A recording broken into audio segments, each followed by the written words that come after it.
Olá, e retomando então nosso diálogo franco, professor Jofre, a juventude se mostra interessada em participar de política? Você que se coloca como animal político, né? Você totalmente envolvido, como é que você vê hoje a participação e a vontade do jovem? Existe esse desejo ou ele está apático? A juventude, para mim, ela é a mesma em qualquer período da história. Ela tem o benefício da esperança, ela tem o seu idealismo, ela deseja participar e ela quer fazer a história acontecer. Ela não quer ser espectadora. Tá?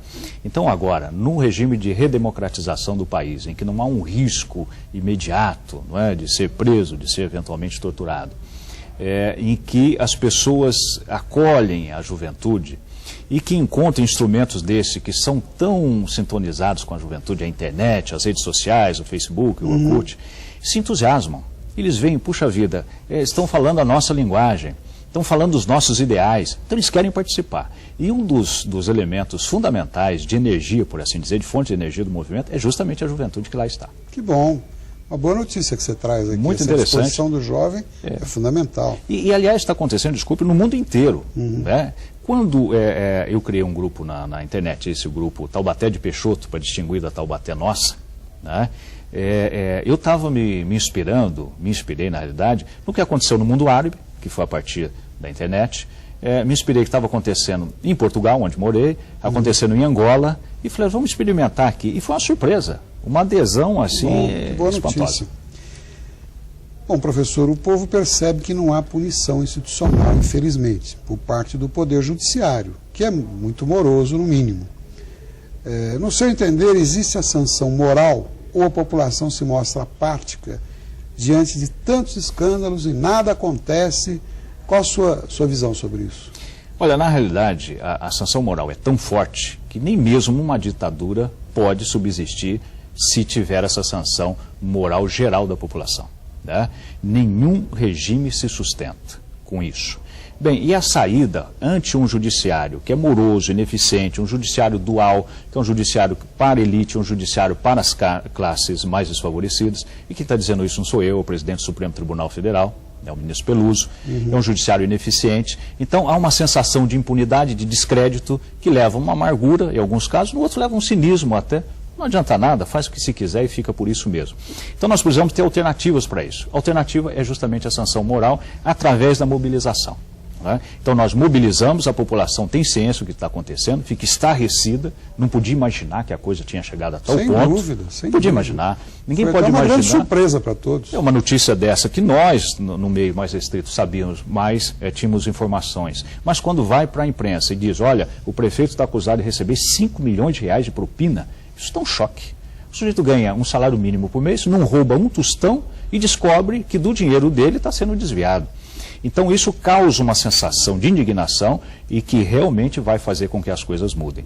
Um judiciário ineficiente pode ser contrabalançado, sim, pela censura moral. Esse número que você deu é baseado no depoimento do ex-chefe de gabinete da prefeitura? Do ex-chefe de gabinete e mais ainda, porque o promotor público diz que só na área de merenda houve um sobrepreço de 12 milhões de reais. Na área de medicamentos, eu mesmo constatei um desvio em torno de 3 milhões de reais. 12 mais 3 mais 5, né, nós já estamos aí na casa de 20 milhões. O que é uma fortuna em qualquer nível de governo, aliás, esse número. Né? Lamentável. Professor, o que nós poderíamos fazer para que esse quadro reinante da banalização da corrupção, que é isso que nós estamos falando, pudesse ser revertido? Em primeiro lugar, nós precisamos aumentar o nível educacional da população. Né? E isso dificilmente acontece num país civilizado de primeiro mundo, como eu estava em Portugal, em que eu perguntava para as pessoas, olha, mas não pode ter fraude aqui nas eleições, porque lá o sistema é muito aberto, sem salvaguardas. E diziam para mim, pode, mas numa hipótese, ninguém há de fazer isto. Né? Porque o nível de educação, de escolaridade é muito grande. Se alguém tentasse um esquema que é comum aqui no Brasil, de comprar votos com cestas básicas, por exemplo, ele seria escorraçado. Imagine isso, alguém tentar comprar o meu voto com alimento, diriam desta forma. Né? Então nós, por exemplo, camisetas, não é? Pagando conta de IPTU, saco de cimento, conta de luz e assim por diante. Né? Falsos empregos, falsas promessas de emprego. Muito bem, então com isso, a gente precisa aumentar o nível de escolaridade. Por outro, nós precisamos difundir informação. que mesmo sem ter uma escolaridade mais avançada, as pessoas preservam a sua indignação. Sem dúvida. Basta informar que uma dúzia de ovos foi comprada a R$78, que não precisa ter instrução nenhuma para dizer, olha, isso é um absurdo, eu não vou admitir mais isso. Então, o povo não pode ser subestimado, né? A população está cada vez mais atenta. É o que você está dizendo. Eu acho que o que mais falta, além da educação, sem dúvida, que é fundamental para o país, mas o que mais falta é informação. Informação, né? E nisso a imprensa tem um papel fundamental, porque as redes, a internet ainda não chega a todo mundo, né?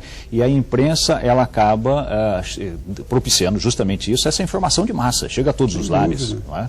Fundamental. Professor, continuando ainda nessa linha, o Brasil tem jeito no campo político, na sua opinião, especialmente a curto prazo?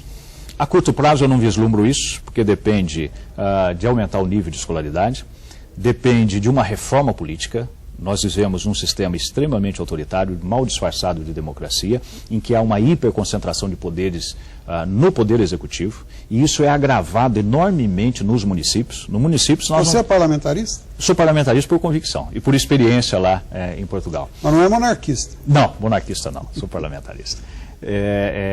Muito bem, então nos municípios nós não temos prefeitos, nós temos monarcas municipais, monarquinhas que antes tinham 4 anos de mandato, o reinadinho de 4 anos, agora tem 8 anos, né, sem contraste, sem controle, porque dominam as câmaras por causa do nosso sistema institucional. O judiciário, quando não é lento, não enxerga bem.